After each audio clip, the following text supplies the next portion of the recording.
Hey guys, welcome to week 3 of distance learning. I hope everyone's staying safe and healthy. Now, let's get started with our lesson. Alright guys, so here's a work of art created by Solomon, a student in kindergarten. Great job, Solomon, y gracias por enviarme tu creación.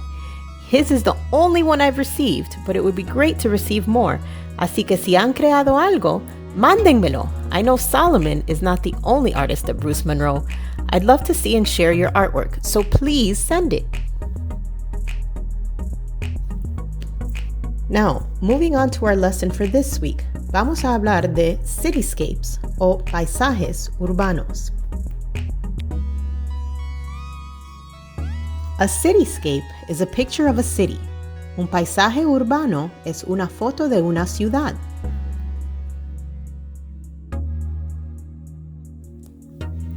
Our inspirational artist for this cityscape lesson is James Rizzi. Nuestro artista inspirador para esta lección de paisajes urbanos es James Rizzi. James Rizzi was born October 5, 1950 in Brooklyn, New York. James Rizzi nació el 5 de octubre de 1950 en Brooklyn, Nueva York.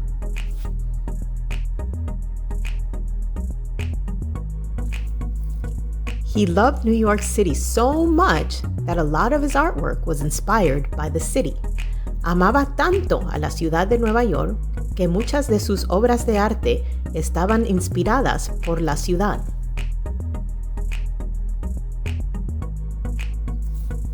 But James Rizzi didn't want his cityscapes to be everyday normal cityscapes. He wanted them to be different.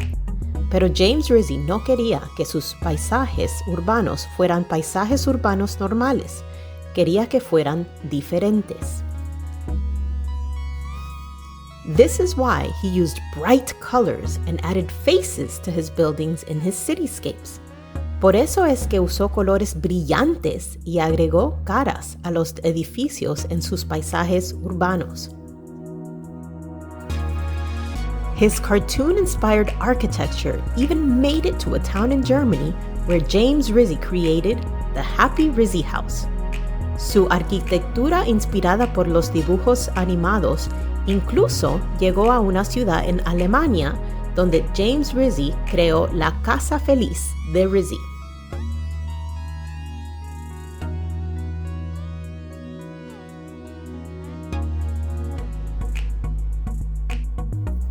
Okay, so here's our objective. Aquí está nuestro objetivo.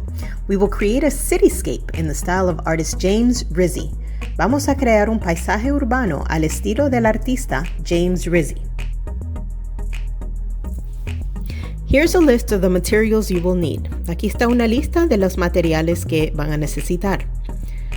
Paper, papel, pencil, lápiz, permanent marker, marcador permanente, crayons, crayolas, washable markers, marcadores lavables, paintbrush or Q-tips, pincel o Q-tips, and a cup of water, una taza con agua.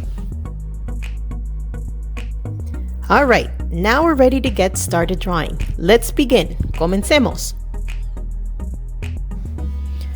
Start by drawing your buildings in the foreground.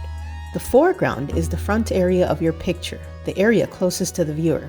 Sus edificios pueden tener formas rectangulares básicas o pueden ser más creativo y usar diferentes líneas.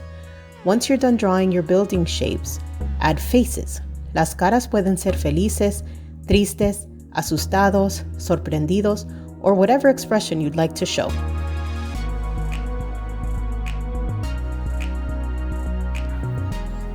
Once you're done with the faces, add details that will make your buildings look like buildings. Dibuja cosas como ventanas, puertas, escaleras, y letreros. Get creative.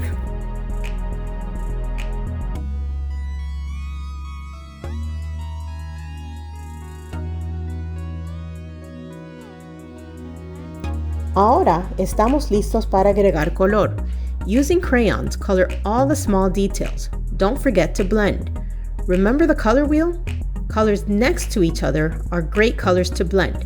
If you can't remember what colors are next to each other in the color wheel, Busquen colores que se parezcan. Look for colors that look alike. You can also use the magical white crayon. Now, for your background, pick 2 or 3 colors that look alike and draw dashed lines in your background. Make sure to press hard. Asegúrense de presionar bien fuerte. The background is another great place to use that magical white crayon. Fill your background with as many dashed lines as you can. Now, we're ready for markers. Estamos listos para marcadores. Make sure your markers are washable, not permanent markers. Sus marcadores deben de ser lavables, no permanentes. Using your markers, draw a thick line on the inside perimeter of your buildings. Dibujen una línea ancha en el perímetro interior. For your sky area, use the same 2 or 3 colors you used before. You'll want to make sure you have chosen colors that blend nicely together and fill your background with more dashed lines using markers. Finally, the last step is to use water to make those markers bleed. When we refer to a marker bleeding, it simply means we add water to make the pigment or the color of the marker spread, making a watercolor effect. Make sure to use your paintbrush to wipe over the pigmented marker area and bring the colors to the center of the buildings. Trae los colores al centro de los edificios.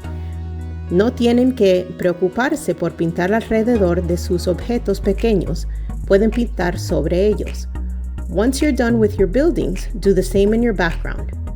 Si usaste una crayola blanca, verás la magia aparecer antes de tus ojos.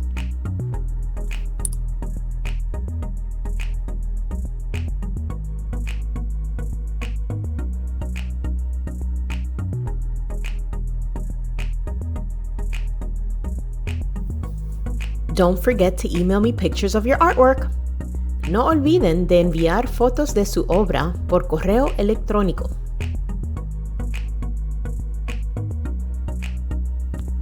Until next week, adiós.